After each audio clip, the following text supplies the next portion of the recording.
Hey everybody, what's happening? Coach Brian here, and it is my marathon entry.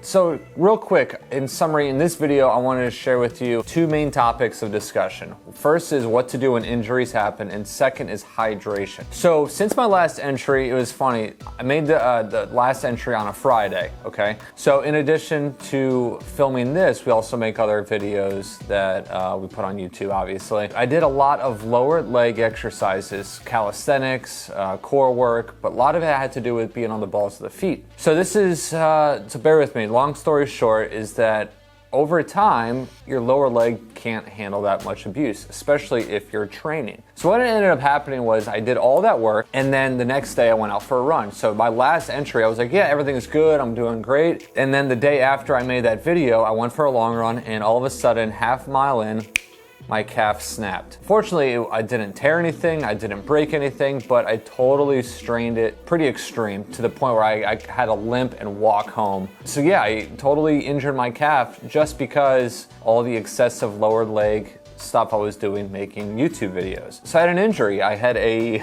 real injury that actually put me up for about a week and a half of not running.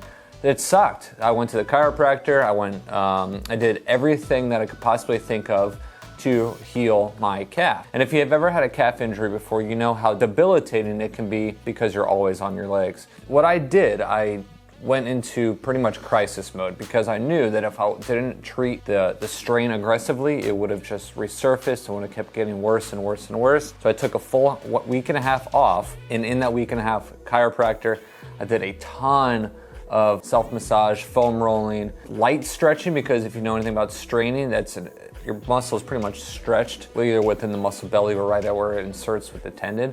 So I didn't do too much stretching, but I did a lot of like self-manipulation. I kind of did a lot of massaging, pulsing, foam rolling, stick rolling, and things like that, but I also iced it. I put on muscle cream.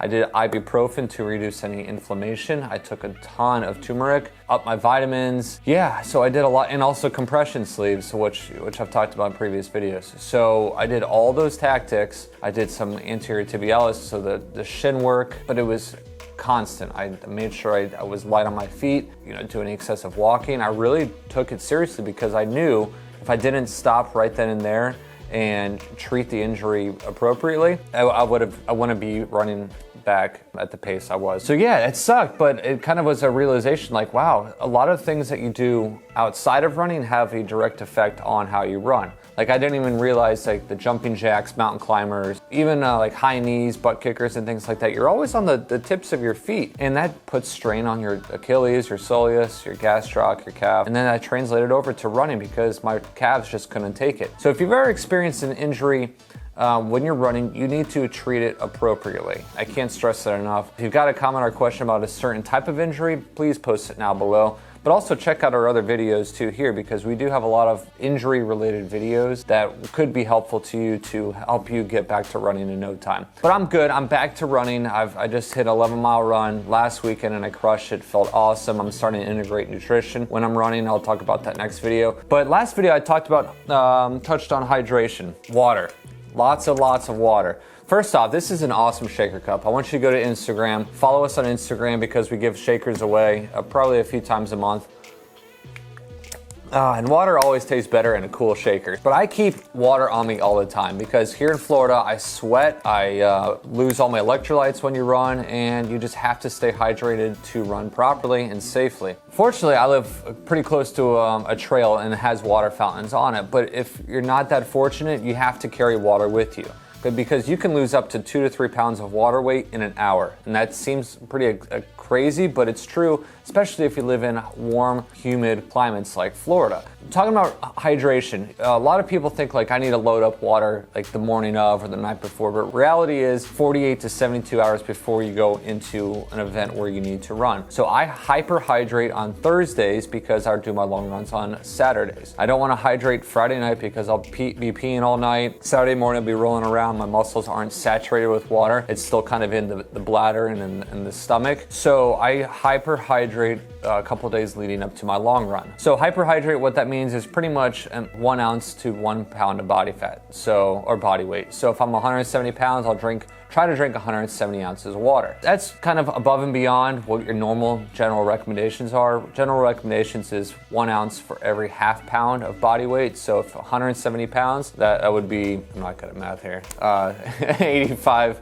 ounces of water a day. It's important to stay hydrated all week long, especially on the weekends where you're not kind of in a routine. You might just be going here and there and you forget to drink water. And also alcohol is usually more accepted on the weekends. Like you want to go out and have a couple beers and things like that, which alcohol is a dehydrator. It's not good for the body by any means to hydrate you. So drink a lot of water, especially in warm climates where we are, like here. It's important to stay hydrated as best as possible because you do not want to lose all of your hydration, lose all your water in your body because your muscles need water to fire and to function properly. Not only that, but muscles also need water to recover. Now, I'm not talking about electrolyte, which is a different topic conversation altogether, which I'll touch on at a different time. That's it. You got to stay hydrated. Drink a lot of water all throughout the week. And if you've got to carry water with you on the run, do so. Anywhere between 10 and 16 ounces of water is adequate enough to get you through a run on, usually like a 45-minute to an hour run. But yeah, if you got any more questions about hydration for running, post it down below. I'd love to help you out with that. So that's it. Everything's going pretty well. I'm back to running. I'm staying hydrated. I'm incorporating nutrition, and I'll talk about that next video. Hopefully you learned a thing or two on how to treat injuries, how to stay hydrated properly when dealing with running. And that's it. If you got a comment or question on anything, post it down below, maybe a suggestion or just some encouragement for me. But yeah, so stay tuned with us. Make sure you subscribe to our channel. Check out all of our other videos. We've got a lot of cool running related stuff coming up, stretching related, exercises, core, and all that good stuff that I know that's going to help you with your running. Instagram, check us out on Instagram. That's it, everybody. I'm done talking. Have an awesome day, and we will see you soon.